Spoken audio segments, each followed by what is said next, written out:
What is up guys, Jarv here, back today jumping into Destiny 2. Now in today's video we're taking a look at a potential darkness enemy. As of yet, the darkness have never been revealed inside Destiny 2, but today we're going to take a potential first look, but also link any lore or in-game story that may confirm or deny this as the first darkness enemy. So if you want to find out more, be sure to stick around and enjoy the video. If you do enjoy the video, be sure to leave a rating down below. That super helps me out here on the channel. And if you're new here, or you want to keep up to date with the latest Destiny 2 content, then be sure to hit subscribe as well. But without further delay guys, let's jump into the video. Now recently right here on the channel we made a video covering how the darkness are soon to be invading the Dreaming City and how the Dreaming City is next on the list when it comes to darkness infested destinations. Now if you guys weren't aware, there is a secret hidden Ascendant realm over on the Dreaming City. It's underneath the Strand where Petrovenge is currently this week. If you follow the route that I'm taking to go out of bounds, you can actually get there yourself and have a little bit of a look around. Now the area itself is quite small, but what is there is very interesting indeed. As far as I'm aware, what we're about to find has been here since Forsaken, but it's only really now, with the Dreaming City being next on the list of viable darkness destinations, that we might start to see some potential darkness enemies as we approach the end of year 4. Now in terms of getting to the Ascendant realm, as I said, it's underneath the Strand. You can do this on absolutely any class. Now the only caveat is that you can't actually land here on your feet. The only way to stay in this realm is via a sparrow. You'll need to spawn this before you land. And as you land, you want to dodge your sparrow either left or right, and this will prevent the sparrow from blowing up. If the sparrow blows up, it will teleport you way up in the sky above the Strand, back into the normal part of the Dreaming City, so whilst you get a great view, you won't be in the Ascendant realm at all. And if you land successfully, you can have a little bit of a look around and you'll come across this miasma and tendril looking aura.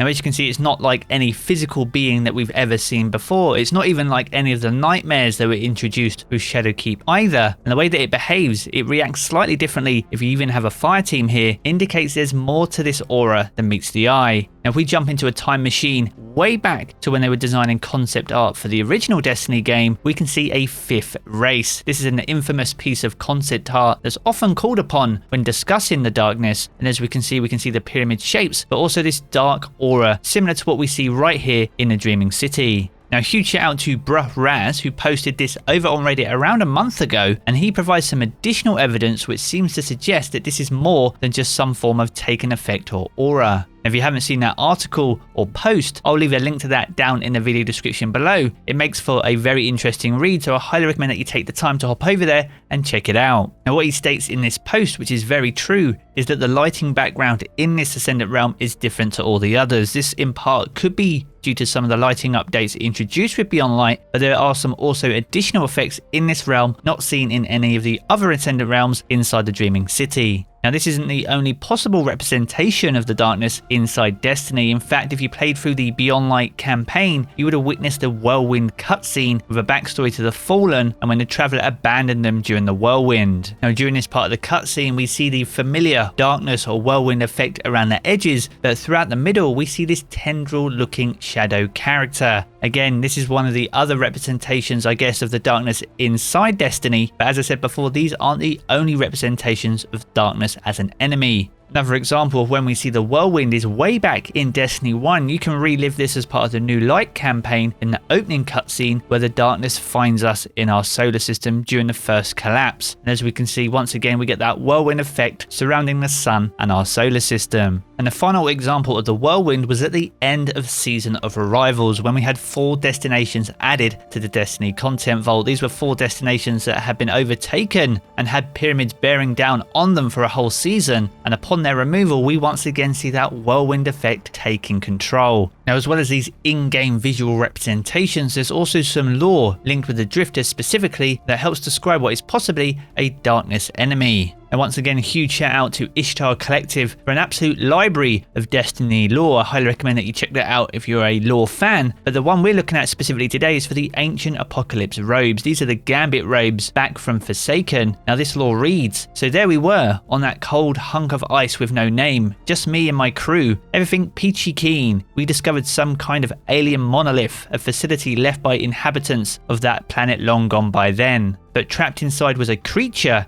in a cage of some sort, frozen in ice. An exhibit? Was it some kind of zoo? Still, I'm not sure to this day. We should have brought a scientist. All we had were, well, guys we thought looked tough in dark colours. During our long stay on that planet, we found many of those monoliths, each with their own captured creature. Anyway, this thing, the creature, looked like it shared common bioenergetics with the Hive, but there were no records then or since that I've seen of humanity's encounters with them. And the creature had properties the Hive did not have. It produced a field that repressed light, like a darkness zone, but contained a gooey, vacuous form with no head. The anti-light fields we had detected from orbit that spread across the entire planet, it was these things. Our ship's scanners indicated thousands of them were on the planet with us. We were ecstatic. In hindsight, we all could have done with less of them. Now, as well as the Drifter, our good old friend Cade also encountered these beings. In Cade's journal, there's a section that reads, "Sky's torn open and there's nothing and nobody left in this ruined world but me and the boiling shadow all around. Whatever it is, it hits me before I can level my gun. It doesn't matter. Tendrils of pain crawl all over my splayed fingers, my outstretched arms, my shoulders, my neck, my screaming mouth as it consumes me. I'm being enveloped. Everything is wrong, primordial. My systems go sideways. All but my sensors. It wants me to witness this, the world."